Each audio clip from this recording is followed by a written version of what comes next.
আসসালামু আলাইকুম, welcome back to my channel. আমি রানিস ব্লগ চ্যানেলে তোমাদের সবাইকে স্বাগত জানাই। আশা করি সকলে ভালো আছো।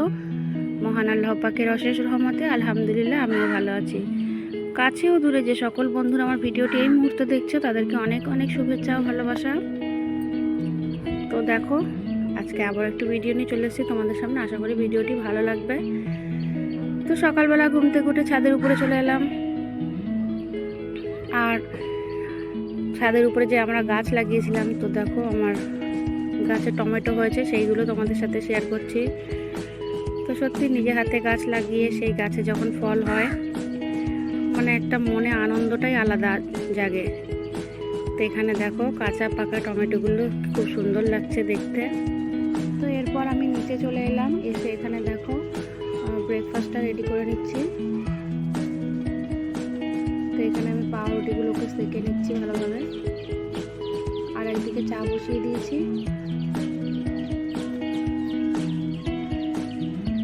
তো আমার আগের ভিডিওতে দেখেছো যে আমি মায়ের বাড়ি থেকে এসে ঘরের কত সব আমার কাজ বাকি ছিল, সেইগুলো কিছুটা শেয়ার করেছি তোমাদের সঙ্গে, বাকিটা আজকে শেয়ার করব। তো সত্যি বাড়িতে মানে আমরা গৃহিণীরা বাড়িতে না থাকলে বাড়ির যে অবস্থাটা হয়ে থাকে সেটাই আজকে তোমরা দেখতে পাবে। যে বাপের বাড়িতে এতদিন যে মজাটা করেছিলাম সেটা এখন শ্বশুরবাড়িতে এসে সাজা হয়ে দাঁড়িয়ে গেল। মানে ওখানে যে আনন্দ, কয়েকদিন বেশ মজায় দিনগুলো কাটিয়েছি, বাড়িতে এসে তার ডবল আমাকে এখন খাটতে হবে। তো এখানে পাউরুটিগুলো গরম করে যে আমুল বাটার লাগিয়ে নিচ্ছি এইভাবে, তারপর সাথে চা আছে, খেয়ে নেব। তো এভাবে ব্রেকফাস্টটা আমরা কমপ্লিট করে নেব।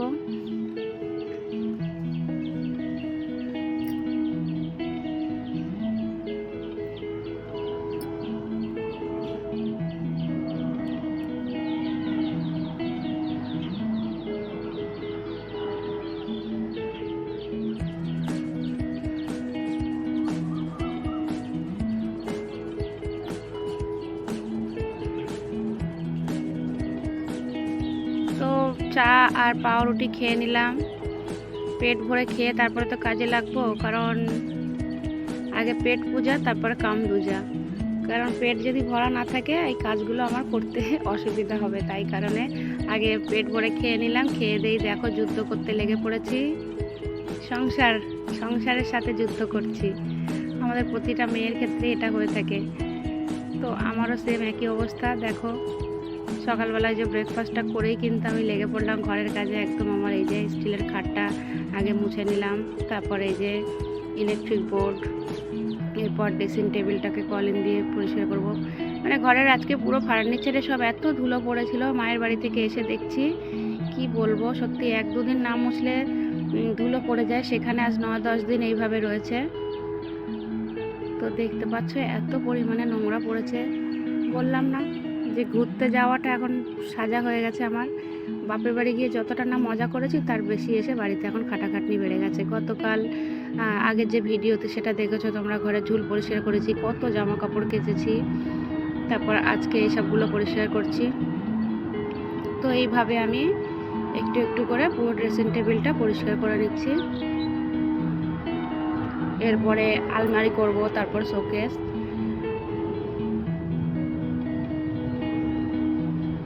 আমার এই ড্রেসিং টেবিলটা আমার মানে খুবই পছন্দের, ঠিক আছে, যতগুলো ফার্নিচার আছে সবচেয়ে পছন্দের জিনিস আমার এটা, খুব শৌখিন। তো এটাকে আমার সেইভাবে আমি যত্ন নিই, ভালোবেসে একে।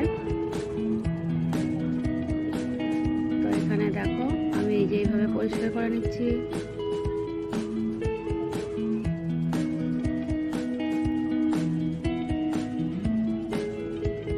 তো যে সকল বন্ধুরা আমার ভিডিওটি দেখছো তাদেরকে একটাই অনুরোধ করব যে প্লিজ ভিডিওটি দেখার আগে তোমরা একটা লাইক অবশ্যই দাও। অনেকেই আছো ভিডিও দেখে নাও কিন্তু লাইক দিতে ভুলে যাও। আর সত্যি লাইকের কথাটা আর বলতে ভালো লাগে না, কেন জানি না, অনেকেই হয়তো ইচ্ছাকৃত এরকম করে। তো এর জন্য বারবার মনে করিয়ে দিতে হচ্ছে। প্লিজ তোমরা কেউ কিছু মনে করো না। আর যারা অলরেডি এই কাজটা করে ফেলেছো তাদেরকে আমার আন্তরিক শুভেচ্ছা ও ভালোবাসা। তোমাদেরকে অসংখ্য ধন্যবাদ লাইক দেওয়ার জন্য। আর যে সকল বন্ধুরা আমাকে কমেন্ট করো, সত্যি তোমাদের মিষ্টি মিষ্টি কমেন্টসগুলো পড়তে আমার খুব ভালো লাগে। যেমন কিছু মানুষের নাম নিচ্ছি, আমার বিউটি বোন, সূর্য ভাই, রুবেল ভাই, তারপর রমজান ভাই, রবিউল ভাই, এরকম অনেকে আছে যারা আমার প্রতিদিন ভিডিও দেখে আর খুব সুন্দর সুন্দর কমেন্ট করো। সত্যি বলছি, তোমাদের কমেন্টসগুলো পড়তে কিন্তু আমার খুবই ভালো লাগে। তাই আমি চাইবো তোমরা এইভাবে আমাকে সাপোর্ট করে যাও, শুধু আমাকেই নয় সবাইকে। কারণ এখন এই জিনিসটা খুব ভালোভাবে বুঝতে পারছি যে ইউটিউবে ভিডিও দেওয়া বা ইউটিউব চালানো যে কতটা কঠিন ব্যাপার, সেটা একমাত্র তারাই জানে যারা ইউটিউবে ভিডিও দেয়। কারণ একটা সংসার সামলানোর পর, বাচ্চা কাচ্চা, হাজব্যান্ড, শ্বশুর শাশুড়ি সবাইকে সামলানোর পর ইউটিউব করা একটা মানে অনেকটাই কঠিন ব্যাপার। কারণ ক্যামেরা করে ভিডিওটা করে নেওয়াটাই কিন্তু শেষ কাজ না, সেই ভিডিওটা এডিট করা, তাকে ভয়েস দেওয়া, আপলোড দেওয়া, এর পিছনে কিন্তু প্রচুর মেহনত করতে হয়। এর মধ্যে আমরা যারা লাইভ করি, অন্যদের লাইভে সাপোর্ট করা, নিজের লাইভে বকবক করা, তো আমাদের শরীরে প্রচুর পরিমাণে পরিশ্রম হয়ে যায়। আর সত্যি কথা বলতে এই পরিশ্রমের দাম কিন্তু সবাই দিতে চায় না, কারণ আমরা যারা এই কাজটা করি তারা ছাড়া অন্যরা বুঝতেই চাইবে না। তো যাই হোক, ওই জন্য বলবো আমি সবাইকে যে সবাইকে সাপোর্ট করো, কিন্তু তোমরা যদি সাপোর্ট না করো তাহলে আমরা কোনোদিনই আগে বাড়তে পারবো না। কারণ আমি কোনোদিনই চাইবো না যে আমি একাই আগে বাড়বো। আমি সবসময় আল্লাহর কাছে দোয়া করি যে আল্লাহ, আমরা যে পথে চলছি এখানে, যারা আমরা মেহনত করছি, প্রতিটা মানুষের মেহনতের ফল তুমি দিও আল্লাহ। সেই সাথে আমার মনের আশাকেও পূর্ণ করো, কারণ আমার এই ইউটিউব করার পিছনে অনেক কারণ আছে, অনেক মজবুরি আছে। তো যারা আমার একদম কাছের মানুষ, যেমন আমার পিঙ্কি দি, সূর্য ভাই, রুবেল ভাই, বিউটি বোন, এরা আমার কাছে অনেকটাই স্পেশাল। কারণ আমার বিষয় মানে আমার রিয়েল লাইফের বিষয় এরা সব কিছুই জানে। তো আমার মজবুরিটা এদের সঙ্গে বলেছি। সত্যি আজকে তোমরা যদি আমাকে সাপোর্ট না করতে, শুধু তোমাদের সাথে সাথে আরও বাকিরা যারা আছো আমাকে সাপোর্ট করো, আমি কিন্তু সবাইয়ের উদ্দেশ্যেই বলছি। প্লিজ কারো যদি নাম নিইনি বলে কেউ কিছু মনে করো না, ঠিক আছে? কারণ একটা ভিডিওতে তো সবার নাম নেওয়া সম্ভব না। যারা একদম ফার্স্টে আমাকে সাপোর্ট করে আমাকে তুলে ধরেছে তাদের নামটাই নিলাম। তারপরে তো তোমরা বাকিরা সবাই আমার পাশে আছো, যেমন রমজান ভাই, মিল্টন ভাই, সারা, সুরাইয়া, জোহরা আপু, দীপিকা দি, এরকম মণিমালা দি, রিয়া, অনেকে আছে, মরিয়াম আপু, মিমো, ঠিক আছে? সবার নাম নেওয়া সম্ভব হয়ে উঠছে না, তোমরা সেটা ভালো করেই জানো যে যারা ডেইলি আমাকে সাপোর্ট করো। তো সবাইয়ের কাছে আমি এটাই আশা রাখবো, এইভাবেই আমাকে সাপোর্ট করে যাও। তোমাদের ভালোবাসা থাকলে একদিন অবশ্যই সফলতা পাবো। তাই সেই আল্লাহর কাছে আমি সবসময় দোয়া করি যে আল্লাহ তুমি সবাইয়ের সাথে সাথে আমার আশাকেও পূর্ণ করো। তো যাই হোক, অনেকটাই গল্প করে ফেললাম তোমাদের সঙ্গে। তো গল্প করতে করতে আমার কাজকামগুলো সেরে নিলাম। দেখতে পেলে পুরো ফার্নিচার আমি ক্লিন করে, বিছানা কাঁথা তুলে, ঘরের বিছানা কাঁথা ছেড়ে, ঘর ঝাড়ু মেরে একদম সব কিছু গুছিয়ে নিয়েছি। এরপর দুপুরে রান্নাটা কিন্তু আমি করছি না, আমার শাশুড়ি মা করছে। সত্যি শাশুড়ি মা ছিল বলে অনেকটাই উপকার হয়ে যায়, কারণ আমি যেদিন ঘর বাড়ির কাজকাম করি আর হয়ে ওঠে না যে রান্না বান্না করবো, আর ভালো লাগে না। তো আমার শাশুড়ি মা রান্না করছেন, দুজনে মিলেমিশেই করি, ঠিক আছে? আমাদের মানে দুপুরে রান্নাও হয়, রাত্রেও হয়। তো হয়তো দেখা যাচ্ছে দুপুরে রান্নাটা শাশুড়ি মা করলেন, রাত্রেটা আমি করলাম। রাত্রেবেলা রুটি করতে হয়, সকালে হাজব্যান্ড কাজে যায় তখনও রুটি করে দিতে হয়। তো এইভাবে মিলেমিশে করা হয়, কিছু করার নেই, সংসার মানেই তো এটাই। আর জয়েন্ট ফ্যামিলিতে থাকলে শাশুড়ি বৌমা দুজনকেই তো একটু অ্যাডজাস্ট করে চলতে হবে, তাই না? তো শাশুড়ি মা যতক্ষণ এখানে রান্না করছেন, বেশি কিছু রান্না হচ্ছে না আজকে, মাংস আর ভাত হবে। তো একদিকে ভাত বসিয়ে দিয়েছেন, একদিকে মাংস রান্না হচ্ছে। আর ততক্ষণে আমি এখানে ঘর বাড়িগুলো পরিষ্কার করে মুছে নিয়ে গোসল করে নেব। সেটা তোমাদের সঙ্গে শেয়ার করলাম না, কারণ এতেই তাই অনেকটা লং হয়ে গেছে। আর বেশি লম্বা ভিডিও হলে কেউ দেখবে না। আমি খুবই কম সময় হয় আমার, 10 মিনিটের বেশি হয়ে যায়, না হলে আমি মোটামুটি 7 থেকে 8 মিনিটের মধ্যে ভিডিও কমপ্লিট করার চেষ্টা করি। ওতেই তাই সবাই ফুল ওয়াচ করতে চায় না, আর এর থেকে বড় ভিডিও দিলে কে করবে? সেই কারণে যতটা পারি ছোট করে ভিডিও দেওয়ার চেষ্টা করি, যাতে ভালোবেসে তোমরা আমাকে ফুল সাপোর্ট করো। তো যাই হোক, অনেক গল্প করে ফেললাম, অনেক কিছু বলেছি, কথা তোমাদের সঙ্গে শেয়ার করেছি। প্লিজ কেউ যেন আমার কথায় কিছু মনে করো না, যাদের নাম নিইনি তারাও যেন কিছু মনে করো না, ঠিক আছে? তো বলবো যে আমার কথা বলা বা আমার ভিডিওর কোনো একটি অংশ যদি তোমাদের ভালো লেগে থাকে তাহলে আমাকে কমেন্টে অবশ্যই জানিও, আর ভিডিওটিতে একটি লাইক করে ভিডিওটা ফুল ওয়াচ করে দিও।